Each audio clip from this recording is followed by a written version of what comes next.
Bonjour à tous. Alors aujourd'hui, je vous invite à découvrir la biodynamie, plus précisément l'agriculture biodynamique.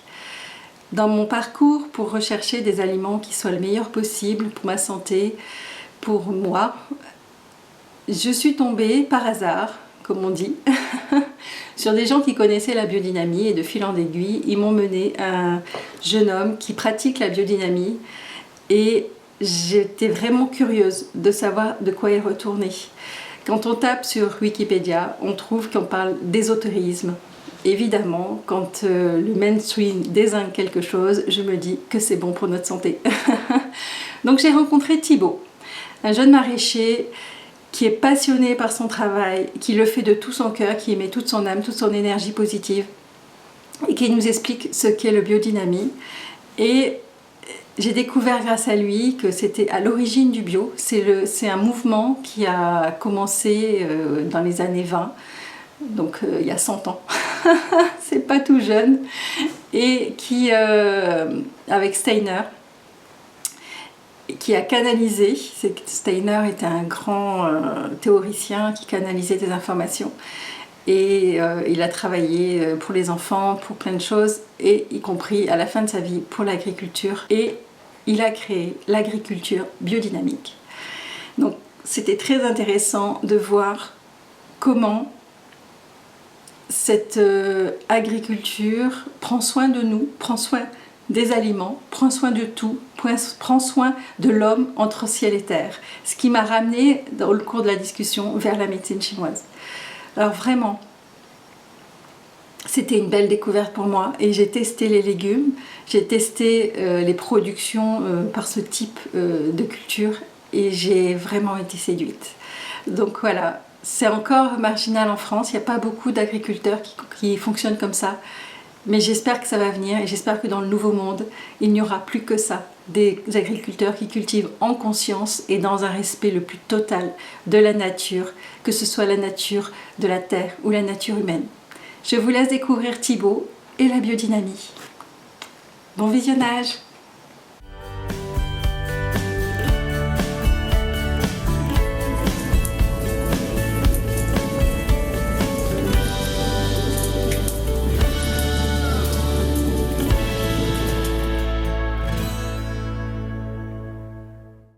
Bonjour Thibaut! Salut Aline! Tu vas bien? Oui, merci. Et toi? Ça va, merci. Alors, je t'ai invité dans mon émission parce que j'ai appris il n'y a pas longtemps, j'ai fait connaissance avec une pratique de culture que je n'avais pas idée que ça existait. C'est l'agrodynamique, c'est ça? Peut-être l'agriculture biodynamique. Biodynamique, merci. Tu vois, même le nom, je ne l'ai pas en café. Et moi, dans ma démarche personnelle, je fais très attention à ce que je mange. Je prends des produits bio, locaux, dans la mesure du possible. Et je ne savais pas qu'il y avait plusieurs types de cultures et qu'on pouvait aller encore plus loin que le bio. Et j'ai eu la chance de te connaître et de savoir que tu avais des pratiques, alors qui, finalement, de ce que j'ai compris à travers nos discussions, sont bien antérieures au bio.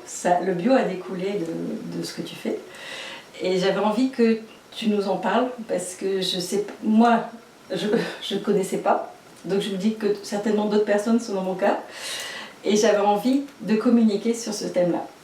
Donc c'est pour ça que je t'ai demandé de venir là, et nous parler de ça. En plus je sais que tu es passionnée, et que c'est quelque chose qui te nourrit, à la fois physiquement mais aussi dans ton âme. Donc t'es une belle personne et je trouve que c'est la meilleure personne pour parler de ce sujet-là. Donc voilà pour la raison de ta présence ici avec moi aujourd'hui. Merci beaucoup pour ton enthousiasme. Je t'en prie. Et je suis ravi qu'on puisse parler de ce sujet-là. C'est quelque chose qui me nourrit effectivement. Alors mon parcours n'était pas tout de suite voué à l'agriculture biodynamique. Au contraire, je n'étais pas du tout dans le monde agricole, je ne suis pas issu du monde agricole. Je suis né à Nancy, j'ai un parcours très varié au niveau des études, parce que je ne me connaissais pas en fait. Et au fur et à mesure de mes essais, de mes erreurs, j'ai commencé à savoir ce que je voulais pas et savoir ce que je voulais. Et dans mon parcours, j'ai travaillé pendant 10 ans dans un magasin de fruits et légumes, donc de commerce de fruits et légumes, et c'était pas bio, mais à ce moment-là, j'avais un métier, c'était précieux parce que c'était déjà des produits frais. Et ensuite, j'ai commencé à manger bio moi-même, et en parallèle, j'ai commencé à m'ennuyer dans mon métier, et je me suis dit, tiens, pour allier les deux, le fait de ne plus m'ennuyer et de manger sain, en plus de pouvoir renseigner les consommateurs, les clients, les clientes, de savoir ce qu'il y a dans les produits et ce qu'il n'y a pas dedans, je me suis dit, bah voilà, je vais étudier l'agriculture et je vais me lancer dans cette aventure-là. Et le bio, pour moi, c'était important et c'était pas suffisant. Donc j'ai la chance d'être du nord-est de la France. Pour moi, il suffisait d'aller à Obernai, c'est pas très loin de Nancy, c'est en Alsace, c'est entre Strasbourg et Colmar à peu près. Et à cet endroit-là, il y a une formation d'agriculteur, un BPROA, brevet professionnel de responsable d'exploitation agricole, spécialisé en biodynamie. Il n'y en a que 2 en France, il y en a un à Obernai, il y en a un à Segré, pas très loin d'ici, je crois, en Bretagne. Enfin, en tout cas, dans l'ouest de la France. D'accord. Et pour pouvoir commencer à pratiquer donc, dans le concret l'agriculture biodynamique, avant d'étudier, il a fallu que je passe dans une ferme, faire suffisamment de mois d'expérience pour pouvoir intégrer cette formation-là. Ah oui, il faut déjà faire ton expérience avant de pouvoir faire la formation. Avant de pouvoir rentrer dans la formation, effectivement, il demande à ce que les personnes qui prétendent à vouloir rentrer dans cette formation aient suffisamment d'expérience dans le monde agricole, parce que sinon, on sait bien qu'il y a un décalage entre la théorie et la pratique, et là ça peut faire tout drôle parce que le monde agricole, c'est quand même intense au niveau physique, c'est exigeant au niveau technique, c'est aussi fort au niveau relationnel, donc c'est un préalable pour entrer dans cette formation. Et dans mon parcours, j'ai rencontré Maurice Meyer en Alsace, le fondateur de la ferme Saint-Blaise, qui est en bio depuis 1998 et en biodynamie certifiée donc par le label Déméter depuis 1999. Donc à l'époque, Maurice était un des pionniers du bio et de la biodynamie. Alors il y en a qui étaient encore plus pionniers dans le secteur, particulièrement en Alsace, aussi en Allemagne, mais c'est déjà une ferme qui est parmi les pionnières, et aujourd'hui il y en a plus en bio évidemment, et en biodynamie ça reste toujours une pratique qui est un petit peu on va dire réservée à certaines fermes qui se destinent à ça, et par contre en biodynamie on retrouvera plus de viticulteurs. On retrouvera plus de viticulteurs en biodynamie. Il y a aussi un autre label qui s'appelle Biodivin. Divin. Divin. Joli jeu de mots. Ce qui semblerait, maintenant c'est à vos papilles d'en faire la dégustation, et que la biodynamie permet de révéler encore plus le caractère du sol, parce que celle-ci favorise la vie du sol et la vie des micro-organismes, particulièrement en profondeur. C'est moi en fait, c'est des amis qui m'ont parlé de ça, je ne connaissais pas du tout, et ils m'ont fait goûter. Et moi ça fait des années que je mange bio et local, et avec des producteurs qui sont pas très loin de chez moi, que je connais. Enfin, j'ai quand même une démarche où je pensais avoir éveillé mon goût. Et quand j'ai goûté les légumes justement de la ferme Saint-Blaise, j'ai dit ça n'a pas le même goût, c'est étrange. Alors peut-être que je me suis dit, bon, c'est aussi, voilà, c'est des produits d'Alsace, moi c'est en Bretagne, c'est pas les mêmes terres, bon, peut-être que ça joue aussi. Mais quand même, je suis aussi une énergéticienne, et je sentais que j'étais pas nourrie de la même manière. C'était plus nourrissant. Alors déjà, quand je suis passée de l'alimentation classique à l'alimentation bio, j'ai trouvé une différence au niveau de la nourriture, de me sentir plus nourrie. Mais avec ces légumes-là, c'est encore une expérience différente. Et c'est pour ça aussi que je veux en parler, parce que moi, ça m'a marqué. J'ai vraiment senti la différence du goût, de la texture, mais aussi de l'énergie que j'en retirais. Donc c'est pour ça qu'on est là. Et donc j'aimerais que tu m'expliques d'où ça vient, comment sont faites ces cultures, qui a eu l'idée, enfin la genèse, enfin, parle-moi de ces pratiques Enfin, même on en a échangé 2 mots, mais j'ai aucune idée de la différence vraiment avec le reste. Donc je sais par le goût, par le test, que c'est différent. Mais j'aimerais comprendre avec toi qu'est-ce qui fait que c'est différent, si tu veux bien. Alors, je ne vais pas prétendre à expliquer ce qui fait que c'est différent, justement parce que moi, mon point de vue, c'est que je me place en tant qu'agriculteur, parce qu'aujourd'hui je suis associé à la ferme Saint-Blaise, donc mon parcours a été plus rapide que prévu, c'est-à-dire que la biodynamie, je l'apprends avec Maurice, avec Louis, mon autre associé, avec d'autres personnes qui sont actuellement à la ferme, parce que je me suis associé à la ferme Saint-Blaise plus vite que prévu, c'est-à-dire que le BPRO en biodynamie, j'ai pas pu le faire. J'ai fait le BPRO en maraîchage bio, j'ai la chance d'apprendre sur le terrain. Et donc en tant qu'agriculteur, on se place de façon assez humble entre la terre et le ciel, en faisant notre possible et sans prétendre comprendre tout ce qui se passe et tout ce qui nous contient et tout ce qui nous fait aussi. Et l'agriculture biodynamique, elle a pour fondement en fait les indications de Rudolf Steiner, un philosophe de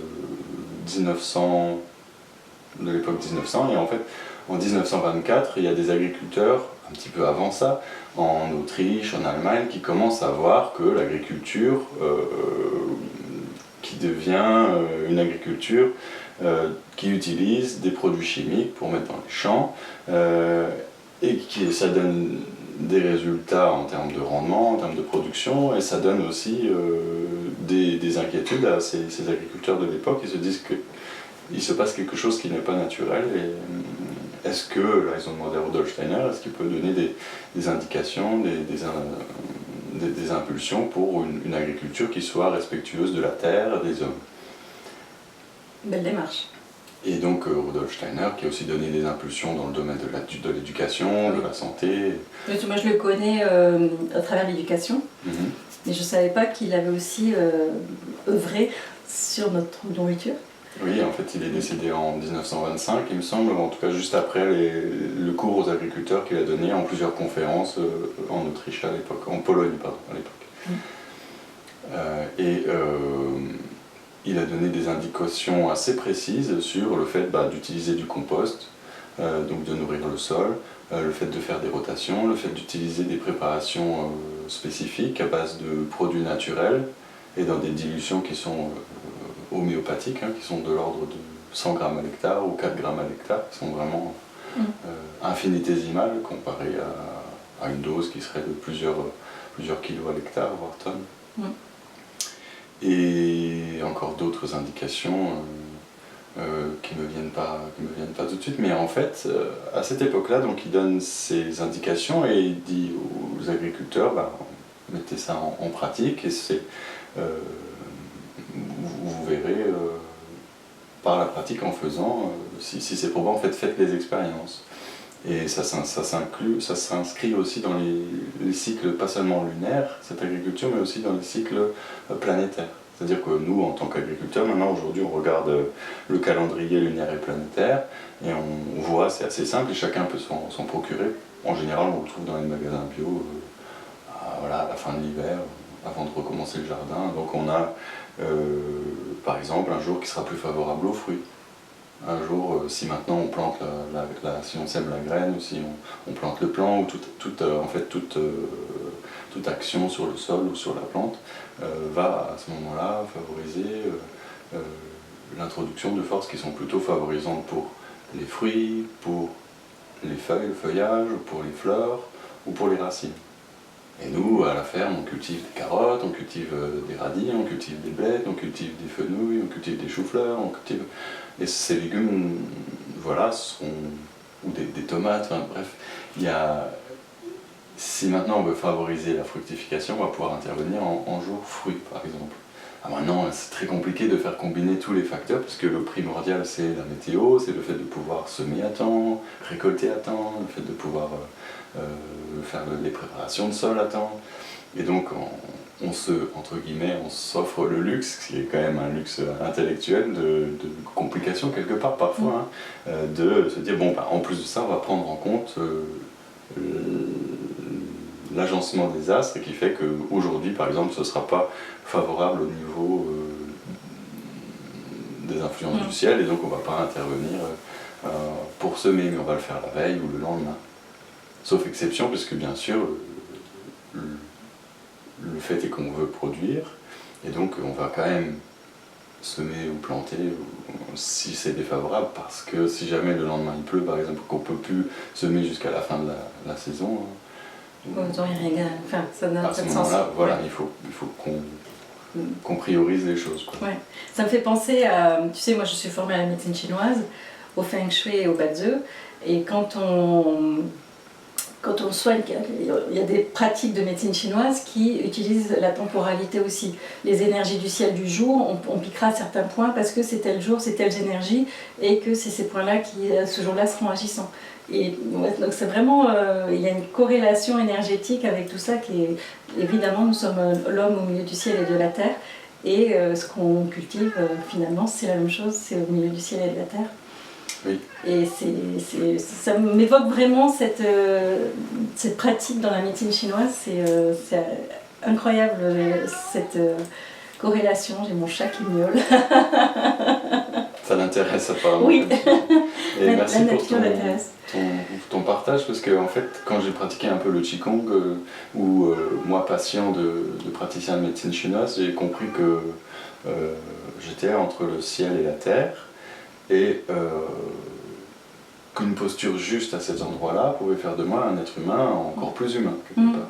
Et l'agriculture biodynamique, qui est une agriculture qui a donc qui était en fait avant l'agriculture bio, et qui a eu, voilà, comme ça, comme non pas un cahier des charges, mais des indications précises, et ensuite ça a été simplifié pour maintenant donner un cahier des charges de l'agriculture biologique, fait que l'agriculture biodynamique est antérieure et comme mère de l'agriculture bio d'aujourd'hui.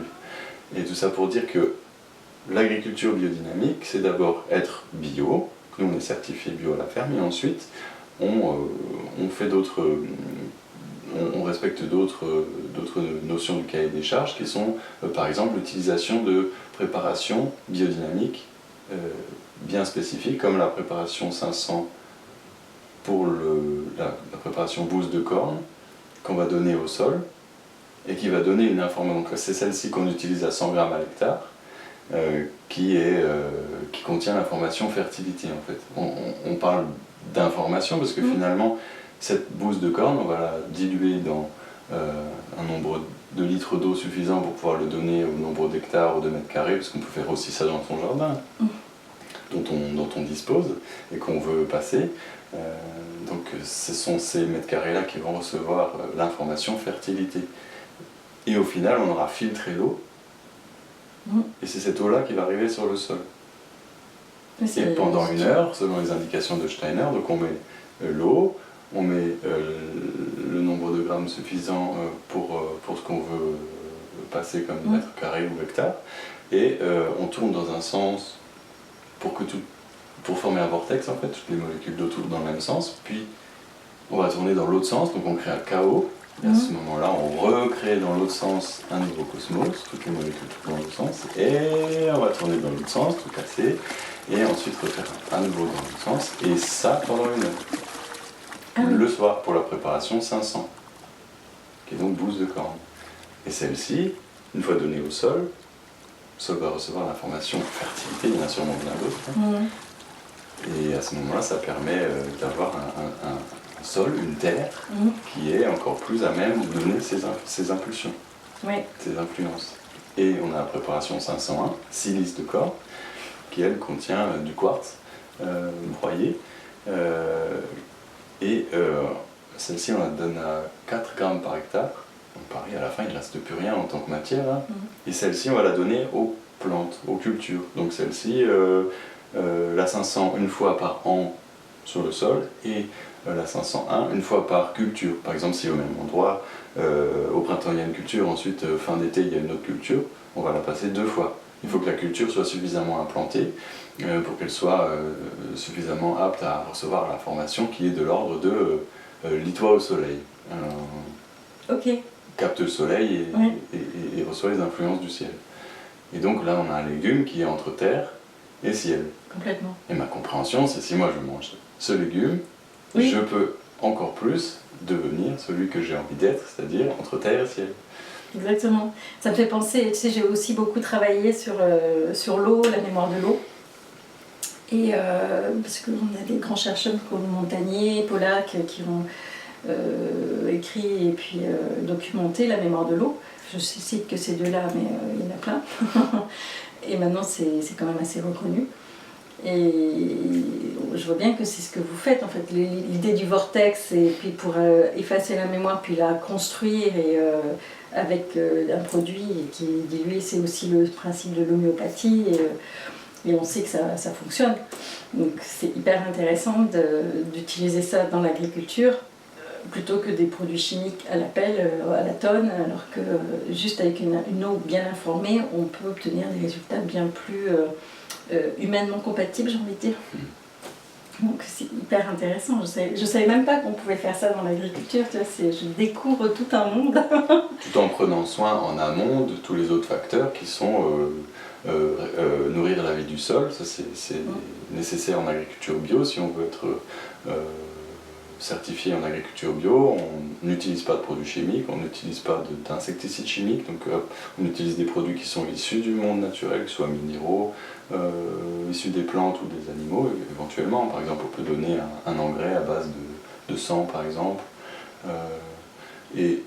Ça c'est autorisé et dans des quantités spécifiques, c'est-à-dire on ne va pas pouvoir dépasser tant d'azote, d'éléments azote à l'hectare. Et en agriculture biodynamique, je crois que c'est 170 pour l'agriculture bio et nous on est limité à 40. Donc on sera aussi dans une agriculture de qualité et non pas de rendement. On a un rendement moindre, mais une qualité normalement qui est plus naturelle, moins bodybuildée si on veut. Ouais. Et en agriculture bio comme en agriculture biodynamique, on va nourrir la vie du sol, c'est-à-dire qu'au lieu de nourrir directement la plante avec des éléments nutritifs assimilables par elle, on va nourrir la vie du sol en mettant du compost, en mettant des engrais organiques, en cultivant des engrais verts, c'est-à-dire on fait pousser une culture à un endroit, par exemple à la fin de l'hiver, et ça va retenir, ça va en fait comme assembler les éléments nutritifs, et au printemps, par exemple, cette culture va être détruite, et ensuite se nourrir à nouveau le sol. Et là, c'est le cycle naturel, comme en forêt, quand la feuille tombe sur le sol, ben, là, à ce moment-là, il y a des champignons, il y a des bactéries, il y a des insectes, effectivement, qui vont se nourrir, qui vont vivre, qui vont faire leur cycle, et qui va permettre à la matière organique d'être à nouveau décomposée en éléments, briques essentielles de la vie, en éléments minéraux, dont la plante va se nourrir. C'est un peu comme si nous, on consomme des aliments qui passent par notre système digestif et qui ensuite nous permettent de vivre. Et notre système digestif, par là même, est entretenu. Si maintenant on se nourrit avec des éléments nutritifs en intraveineuse, on va survivre. Par contre, notre système digestif, lui, il va dépérir jusqu'à ne plus pouvoir fonctionner. Alors, le miracle, et heureusement, les sols, quand ils ont subi comme ça des interventions chimiques, humaines, qui font qu'on le considère comme un substrat et non plus comme un organisme à part entière ou un élément de la vie qui en contient plein d'autres et dont on ignore toute la complexité et la magnificence en fait, parce que ça fonctionne sans nous, et l'importance. Et le sol, quand on va nourrir uniquement la plante, eh ben, va finir par mourir.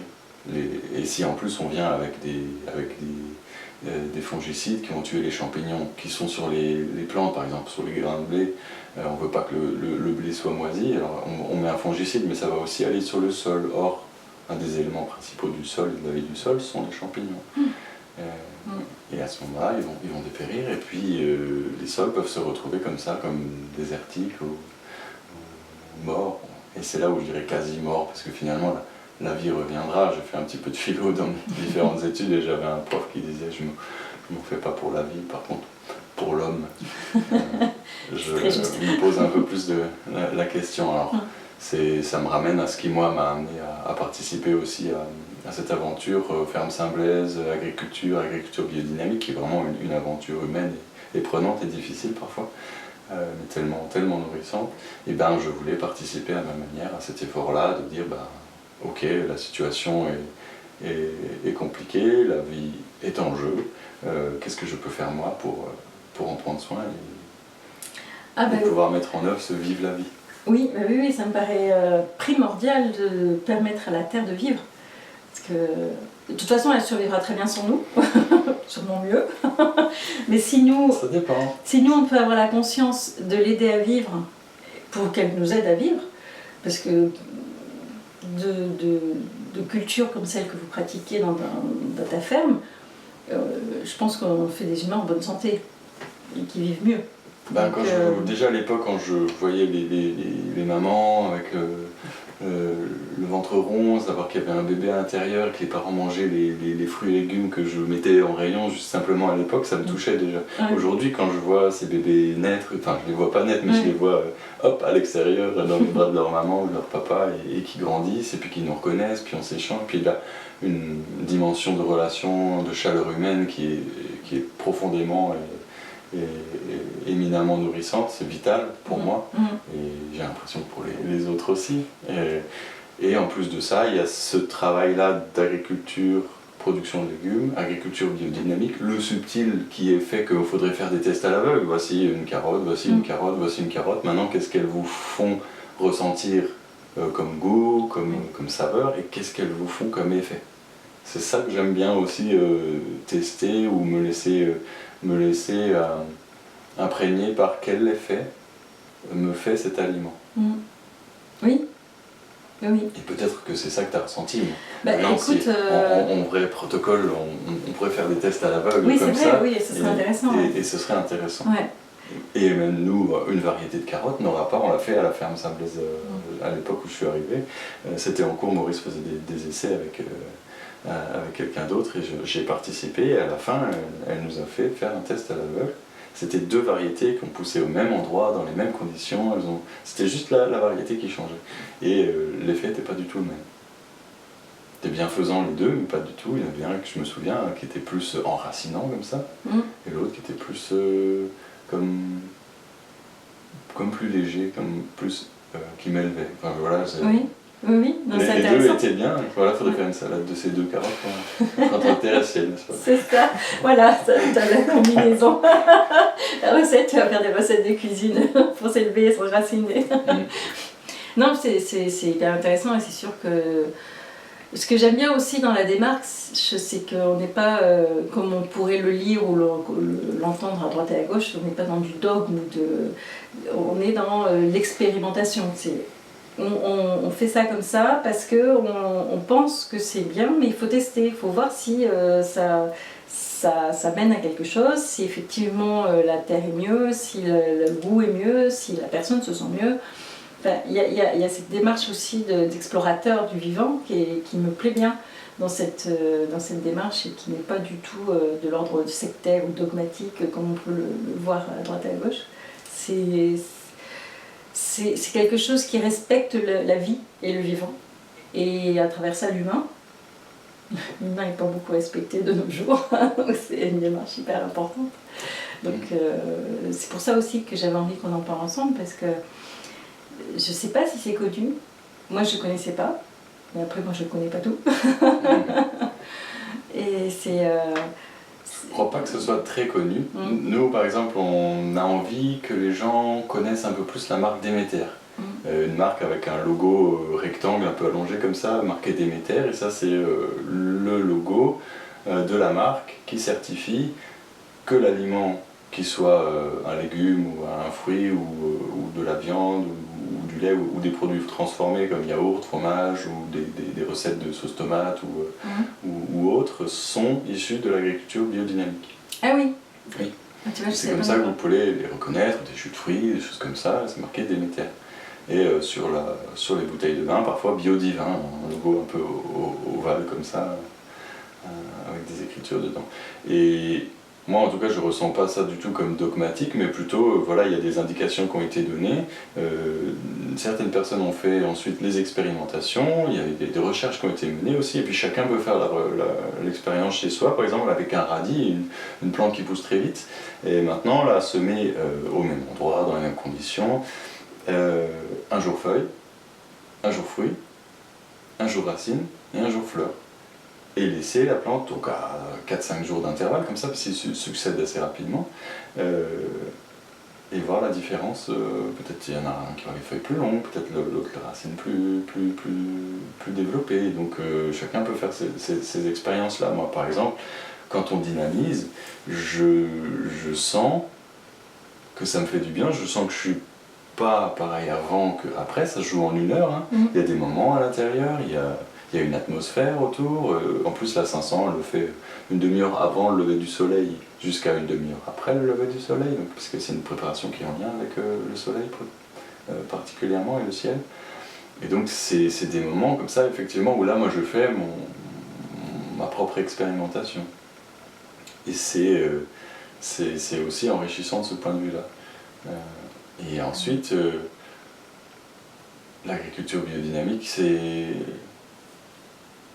pour moi, c'est étonnamment logique. Ouais.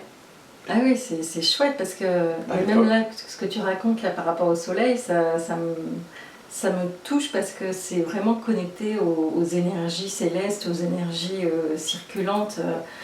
Le fait que vous fassiez ça vraiment au moment où c'est connecté vraiment au ciel, c'est génial. C'est tellement respectueux de la vie, avec un grand V. Par exemple, la plante va recevoir la 501, donc connectée, enfin plutôt en lien avec le soleil, préparation biodynamique 501, qui est de la silice de corne, donc de la silice qui a passé 6 mois dans le sol, dans une corne de vache. D'accord. Voilà, pour qu'elle devienne de la silice de corne, 6 mois dans le sol pendant les mois de printemps-été. Parce que c'est le cycle plutôt solaire, on va dire ça comme ça. Et la bouse de corne, qui est de la bouse de vache, dans une corne de vache, qui a déjà eu 2 veaux, il me semble, qui va passer 6 mois dans le sol pour devenir de la bouse de corne, 6 mois automne-hiver, qui est plutôt la période d'enracinement, de réintériorisation au niveau des saisons, quoi. Et il y a des travaux qui ont été menés, pas spécifiquement peut-être sur la biodynamie, ou alors il y en a que j'ignore, mais en tout cas j'ai déjà posé la question à un scientifique qui me dit, donc des microbiologistes du sol, en profondeur, quand c'est en biodynamie, on voit qu'il y a plus de vie microbiologique. Sans pouvoir l'expliquer. C'est juste là, c'est en bio, il y a tant de vie microbiologique par exemple, là en biodynamie, il y en a plus, et en non-bio, par exemple, il y en a moins. Et donc c'est quelque part toucher du doigt le fait que ça fonctionne sans pouvoir l'expliquer, parce que à ce jour, je pense que personne ne peut l'expliquer. En pratique, certainement pas. Enfin, oui, j'imagine, parce que pour pouvoir expliquer ce genre de choses, il faudrait que nous, humains, on soit déjà bien connectés, reconnectés à la nature et à la vie. On n'arrive déjà pas à expliquer comment fonctionne notre corps, parce qu'on imagine qu'il n'est pas intelligent et qu'il ne sait pas autogérer. Donc notre planète, c'est un être vivant aussi, et quand on la respecte et quand on la nourrit, elle s'autogère aussi, et je pense que ça joue aussi de l'aspect vivant de la planète Terre. Et je pense que tant qu'on sera dans des paradigmes, la Terre est bête, l'humain est bête, tu vois ce que je veux dire? On ne pourra pas expliquer, puisqu'on n'a pas l'esprit suffisamment ouvert pour imaginer que ça soit autonome et que ça puisse fonctionner si on le laisse vivre, si on lui permet de vivre, si on lui donne la chance de s'exprimer par lui-même, avec un petit coup de main. C'est là où, quand même, j'ai l'impression que l'agriculture biodynamique se place en disant on va quand même faire quelque chose, nous, en tant qu'humains, pour pouvoir comme aider la vie et faire qu'elle soit encore plus à l'œuvre. C'est ça. Donc, merci, c'est parce que je pense que c'est une des vocations de l'agriculture biodynamique. Maintenant, la façon que tu as eu ce geste, là, ça m'a fait penser, en termes de compréhension, on ne peut pas comprendre avec le mental, il me semble. Et Rudolf Steiner a donné des cours aux agriculteurs, ça c'est un livre qui est paru, on peut le lire, c'est traduit de l'allemand, je pense qu'en allemand c'est déjà bien compliqué, en français ça l'est aussi, j'étais obligé de le lire à haute voix pour pouvoir être bien concentré. C'est complexe, Ça a été expliqué, mais effectivement dans le détail du pourquoi ça fonctionne, de comment une cellule peut se déployer, de comment la vie peut être, d'où elle vient, etc. C'est une question métaphysique. Ouais. Là, moi je me place dans l'instant présent et de dire qu'est-ce que je peux faire maintenant que je suis là. Oui. Plutôt que d'essayer de comprendre quelque chose qui me dépasse et qui me contient en même temps. Je pense que à la base, on était plutôt chasseurs-cueilleurs, donc on se nourrissait de ce qu'on trouvait. Et à partir du moment où on a décidé de faire l'agriculture, quelque part on a un peu bouleversé la nature, puisqu'on a choisi de cultiver nous-mêmes nos propres aliments. Donc je pense que c'est pour ça qu'il faut qu'on aide la terre, puisqu'on lui fait faire quelque chose que naturellement elle n'aurait peut-être pas fait, pas de cette façon-là. Donc c'est là où c'est intéressant de le faire de la façon la plus respectueuse et la plus connectée et comment dire, symbiotique avec la terre. Je crois que la méthode dont tu me parles, j'ai l'impression que c'est quelque chose qui est tellement respectueux et tellement en symbiose avec la nature et avec la terre que c'est un échange mutuel. On lui demande de faire quelque chose que d'ordinaire elle ne ferait pas, mais comme on lui explique comment le faire, mais de façon respectueuse et en connexion avec elle, ça marche. Tu vois ce que moi je l'interprète de cette manière-là. Après, Quand je t'écoute, ça me fait penser, par exemple, nous, quand on cultive des pommes de terre, sur 2 hectares, il n'y a que des pommes de terre. Et ça, la nature ne le fait pas naturellement. Ah non. Parce qu'elle va favoriser la diversité. Et effectivement, l'agriculture biodynamique peut à ce moment-là être comme ça va en fait, ça se passe bien. C'est quelque chose comme ça qui dit, qui est de l'ordre effectivement du respect de la nature et de l'intervention humaine, oui. Et alors quelle intervention? Une intervention respectueuse, une intervention qui soit plutôt en lien avec les règles de la nature et qui les comprenne et puis qui se glisse en elle pour qu'elles puissent être encore plus à l'œuvre et produire leur œuvre. Donc c'est là où il y a une forme d'humilité aussi. Et ça me fait penser aussi en t'écoutant que, par exemple, les préparations biodynamiques peuvent être utilisées à grande échelle. Le territoire le plus vaste qui utilise la biodynamie, c'est l'Australie. Et M. Podolski a mis en œuvre, a trouvé la préparation biodynamique 500P, il a mis la 500 donc pouces de corne avec les préparations du compost, parce qu'il y a aussi toute une préparation spécifique pour le compost, pour qu'il soit un aliment encore plus nutritif, pour que les plantes soient encore plus résistantes aux maladies, pour que tout ça soit encore plus résilient. Et donc les territoires peuvent recevoir les impulsions biodynamiques de la 500P, même par avion. Et donc ce sont des territoires plutôt désertiques et qui reçoivent cette information de fertilité et qui s'en portent mieux derrière. Dans des zones où c'est de l'élevage. Et je me demandais, en discutant avec toi, les graines que vous utilisez, elles viennent d'où? Parce que c'est vrai que Monsanto a mis la main sur les graines, ils ont fait des graines stériles. Et c'est difficile de trouver des graines qui ne soient pas manipulées par ces braves gens. Quelles graines vous utilisez? Est-ce que vous avez réussi à avoir des graines qui permettent un truc un peu plus naturel? On travaille principalement avec 2 fournisseurs qui sont soit des producteurs de plants, soit des semenciers en fait, qui achètent des semences que des agriculteurs produisent. Et la grande majorité des semences qu'on utilise sont des semences dites population, qui sont des graines reproductibles. Si maintenant on a cette tomate de variété population, je pourrais avoir ensuite des tomates qui vont ressembler à cette tomate mère avec une fécondation naturelle. Quoi. Mais tu peux récupérer les graines et les planter, ça marchera. Voilà, c'est ça. Après, si on veut vraiment, par exemple, une rose de Berne, il va falloir faire comme un isolement de la fleur pour qu'elle soit fécondée avec de la rose de Berne. Et là, on aura un fruit. Mais sinon, c'est un peu la loterie magnifique de qui tu es, qui je suis, et qui fait que la génétique peut se mettre en place naturellement. Et on utilise un petit peu de hybride F1, des graines dites hybrides F1, qui sont des graines qui sont des graines qui vont donner des fruits, dont on n'aura pas bénéfice derrière nous à récupérer et à cultiver, parce que ça va être comme soit incertain ce que ça va donner, soit pas de rendement, enfin bref, c'est effectivement quelque chose qui est dénaturé. En revanche, nous on l'utilise dans un processus de transition qui va assurer un minimum de rendement, parce que ça fait effectivement des rendements plus importants, ça fait du calibre plus important, mais en parallèle on cherche des semences population qui nous assurent une production qui soit suffisante pour faire vivre les employés de la ferme, les associés à la ferme, qui seront bientôt 5, et donc ça fait quand même un concret, un terre à terre à assurer. Et donc on est plutôt dans une transition comme ça, et des expérimentations, et en plus en parallèle on développe le lien avec d'autres fermes pour, voilà, tiens, toi tu as ces semences-là que tu as travaillé à produire, nous on va plutôt faire celle-ci cette année, et donc on va mettre ça en commun. Et on commence à faire ce travail-là.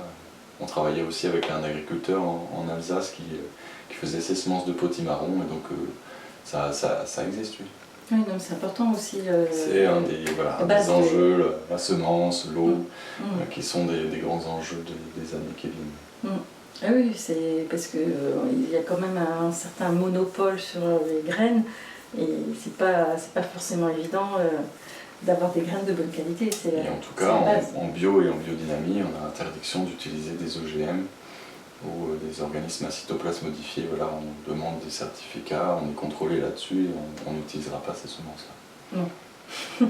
Non, c'est important aussi de voir tout le processus, même si j'avais pas de doute sur le... Mais ça ne mange pas de pain de préciser. Et je voulais aussi dire que, parce que je pense que les gens qui entendent ça, ils doivent se dire ouais, ça coûte c'est extrêmement cher, ça ne doit pas être accessible. En fait non, je trouve que vous faites des tarifs qui sont tout à fait raisonnables. On s'est posé la question au départ et on s'est dit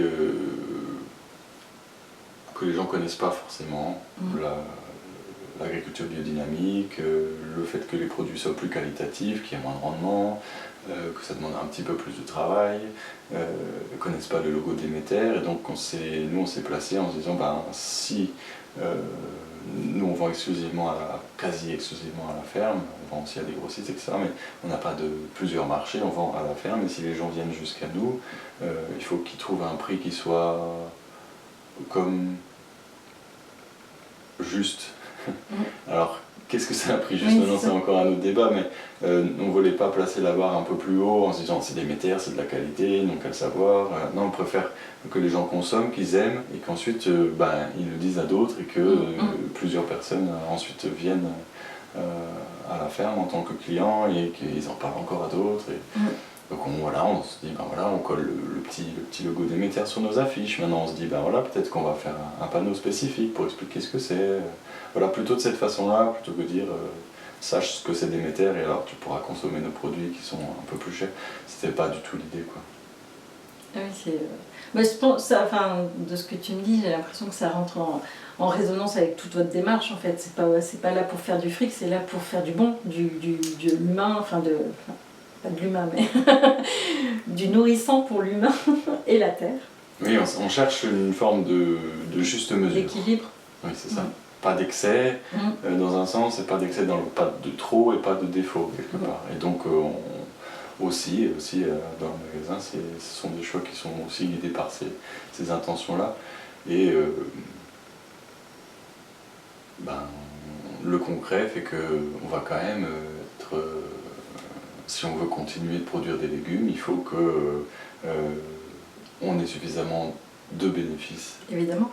Pour pouvoir assurer une pérennité de la ferme, suffisamment de recettes pour pouvoir payer les employés, payer les fournisseurs, ça fait quand même beaucoup de flux d'argent, et que les associés puissent avoir une vie à la fois professionnelle épanouie, et aussi une vie de famille, et aussi une vie de loisirs, et donc ça demande un minimum de temps, donc on s'organise dans ce concret-là, c'est de faire danser plusieurs projets en même temps, le projet de la ferme et les projets de chaque personne à l'intérieur de la ferme, et ça fait que on découvre quelque part l'intelligence relationnelle.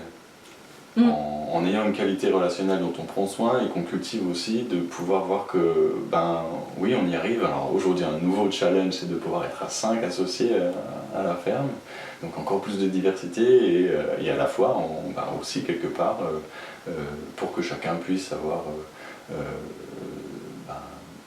nourrir ses enfants et aussi les habiller, aussi leur payer, voilà, le concret d'une famille, le concret aussi de jeunes d'aujourd'hui qui veulent aussi avoir des loisirs. Là aujourd'hui, si je te rencontre, c'est parce que je suis en passage en vacances dans le secteur, et donc j'ai à la fois le temps, donc merci à toutes les personnes qui sont à la ferme, à la fois suffisamment de revenus, donc on ne cherche pas effectivement à faire de l'argent, mais à en avoir suffisamment à la fois dans une juste mesure, encore une fois, pour pouvoir être dans ce concret actuel. Mais oui, mais c'est normal. Enfin, le travail, on travaille aussi pour pouvoir vivre. Qui est quand même un challenge dans le monde agricole. Oui. Ou comme... Mais ce que je voulais dire par là, c'est que vos tarifs, moi ici, je ne sais pas si on a de la biodynamie là où je vis, donc j'achète exclusivement bio, et c'est les mêmes tarifs, voire même un tout petit peu plus cher que vous. Enfin, il ne faut pas se dire, ah là là, c'est un truc inaccessible, vous avez des tarifs qui sont raisonnables et qui vous permettent de vivre, mais il ne faut pas que cette notion de biodynamie et de culture d'hyper-qualité fasse penser aux gens que ce n'est pas accessible. Je pense qu'il faut se renseigner en fait, d'aller voir dans les fermes, aller voir, poser des questions, qu'est-ce que vous pratiquez, comment vous le faites, et quels sont, regarder les tarifs, et goûter et se faire un avis, parce que l'idéal ce serait que chacun, là où il est, que ce soit en France ou encore ailleurs, puisse trouver proche de chez lui, de chez elle, des aliments de qualité avec des personnes de qualité. Donc c'est quelque chose qui peut se trouver. J'ai trouvé des bons légumes au marché. Oui, non mais je dis pas qu'ils sont pas bons, c'est pas la et question. Après il y a... Non, il faut regarder. Je pense que chacun a des choix spécifiques en termes même de tarification. Donc, mais par exemple, moi là, en Alsace, je préfère consommer un vin en biodynamie, moi qui bois très rarement, je préfère consommer celui-là parce que derrière j'aurai beaucoup moins mal à la tête le lendemain qu'un vin qui soit, là, imaginons carrément en non-bio. Et là j'ai plutôt choisi de dire bon, ça sert plus à rien que je le consomme parce que derrière je le paye trop cher, même s'il est moins cher au départ. Non, mais je suis d'accord avec toi sur... c'est à nous aussi d'être responsables dans notre vie et de faire les choix qui iront dans le sens de notre santé et de notre bien-être. C'est clair. Mais de savoir qu'on a ce choix, c'est déjà précieux. Et de savoir qu'il y a plusieurs gradients dans ce choix, c'est important. Donc moi j'avais envie de faire connaître cette biodynamie et le dédiaboliser un petit peu, parce que je ne sais pas pourquoi en France c'est diabolisé, ça n'a pas de sens. Ça va dans le sens du vivant, ça va dans le sens de vivant de la planète et pour nous, pour notre corps, pour notre bien-être. Donc c'est important de savoir que ça existe. Et que moi je te dis, j'ai testé, j'ai eu de la chance que tu me ramènes plein de fruits et de légumes. J'ai testé toute la semaine, là, je me suis régalée, je suis en pleine forme, tout va bien. C'est un vrai bonheur, je mange ça en jus, en cru, en cuit, enfin je vois vraiment une différence de goût, une différence d'énergie aussi. Donc voilà, moi c'est un vrai plaisir de consommer ces produits et d'en parler et de faire connaître. Donc c'était le but de notre entretien. Est-ce que tu veux rajouter quelque chose? Oui. Je t'écoute. Merci. Ah. Merci à toi aussi. Merci pour ton sourire, pour ta lumière. Merci à la vie, en fait. Oui, aussi. On a bien de la chance. Merci Thibaut, et puis à bientôt. À bientôt. Bon app. Merci. Et santé. Toi aussi.